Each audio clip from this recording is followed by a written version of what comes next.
হেইয়া ফেলে দেবো আজকে এই বুড়িটা। এটা থেকে দুর্গন্ধ বের হচ্ছে। আরে আরে এ আপু, এই ভালো বুড়িটা তুমি ফেলে দিচ্ছ কেন? এটা পচে গিয়েছে তাই আমি ফেলে দিয়েছি, এটা থেকে দুর্গন্ধ বের হচ্ছে।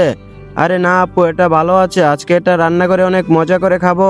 কেউ দেখার আগে এটা আমি বাড়িতে নিয়ে যাই। ওমা, এটা দেখছি অনেক ভারী। আরে এই চম্পা, পুরো বাড়ি আমি তোকে খুঁজছি আর তুই এখানে কি করছিস? ভাইয়া এ দেখো কত বড় গরুর বুড়ি, এটা যদি রান্না করি অনেক মজা হবে। বন্ধুরা, তোমরা যদি লেচু খেয়ে থাকো তাহলে অবশ্যই লাইক করবে, আর যদি আম খেয়ে থাকো তাহলে অবশ্যই সাবস্ক্রাইব করবে, আর তুমি কোন ক্লাসে পড়ো অবশ্যই কমেন্ট করে জানাবে।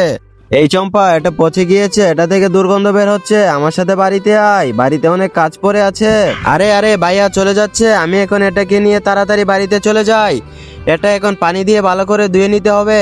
এই সবুজ পানিগুলো আমার ছেঁকে ফেলে দিতে হবে, এগুলা কোনো কাজে আসবে না। এই বুড়িটার সাথে এই কাঁকড়াগুলো অনেক মজা করে রান্না করব, দুটা খেতে অনেক ভালো লাগবে।